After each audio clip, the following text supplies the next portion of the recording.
I just didn't like the fact that they made his ears pink. Why? Why not leave the rest pink and his ears white? It would have been so much better.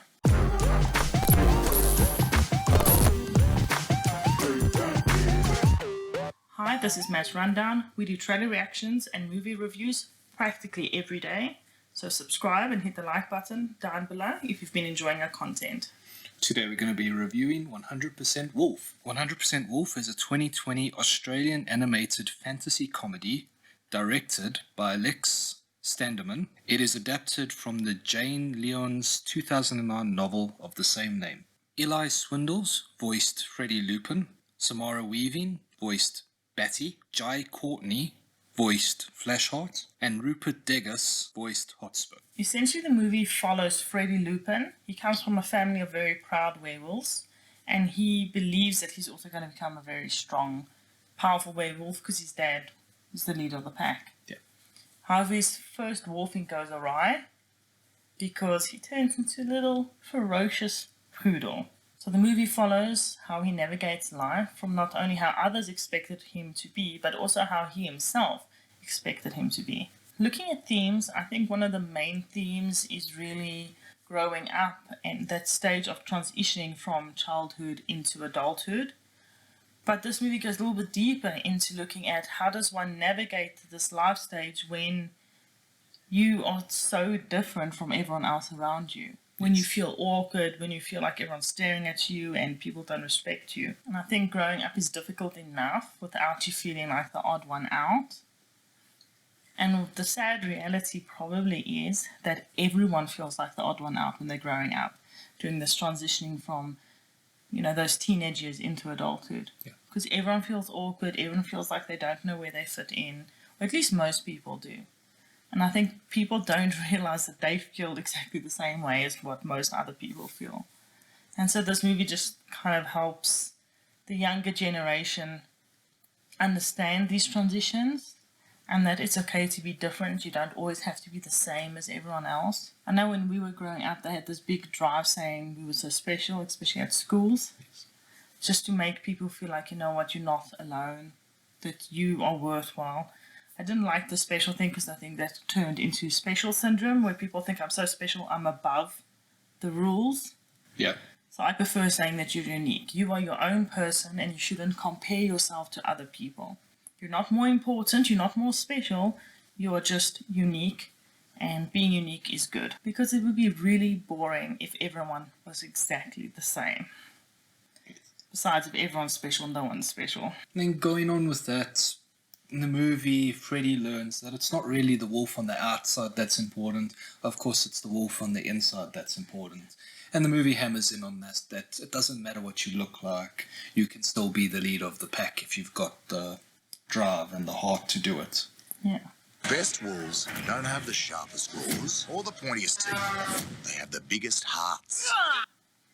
Especially with today's standards of beauty where you have to be A, B, and C in order to be desirable. This movie goes a little bit outside of that and says, you know what, even if you don't look like A, B, and C, you can still have a successful life, you can still have friends, you can still feel positive about yourself. Yeah. That takes us into the good. I think for me the biggest part of the movie was what message they were trying to give, so the themes that we've already discussed. It's important for young ones and even older people sometimes, to learn that not everything is based solely on other people's expectations, your own expectations. You can be unique, you can be different, but still be successful. Being an animated movie, one of the things we look at is animation. And all the characters were animated very well. Everything that was in the foreground was animated very, very well. It was cute, it was nice. I just didn't like the fact that they made his ears pink. Why? Why not leave the rest pink and his ears white? It would have been so much better. So it's a good segue to the bad, because other than the foreground animation, the animation wasn't great. Everything in the background was very, I don't want to say lazily animated, but it didn't look like much effort was put into it. It was, okay, people are going to be focused on the characters, so it doesn't matter how we do the background. Yeah. And having watched something like Soul recently, where such attention is given to every single detail. Every single pixel is perfectly placed. It's more noticeable when animation is a little lazy. The plotline is also relatively simple and predictable. And I think this is largely because they use a lot of cliches. Yeah.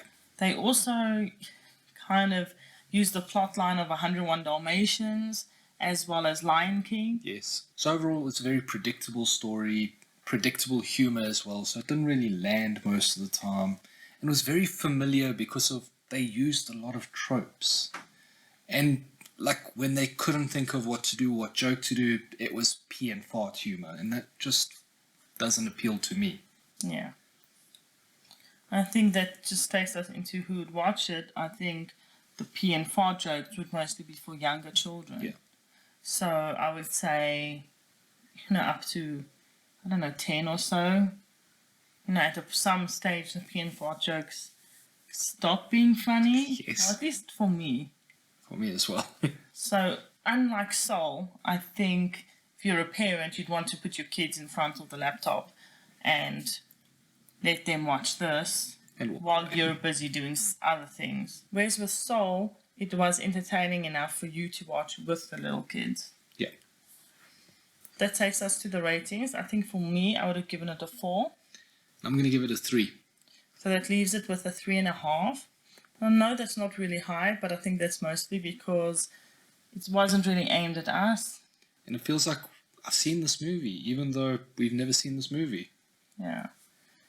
Just because, we have the classics like Lion King and stuff to fall back on, and if you compare it, and in the movie they kind of make you feel like you're comparing it, it falls a little bit short. Yes. So if you've seen the movie, let us know in the comments down below if Batty is his girlfriend or his pet at the end of the movie.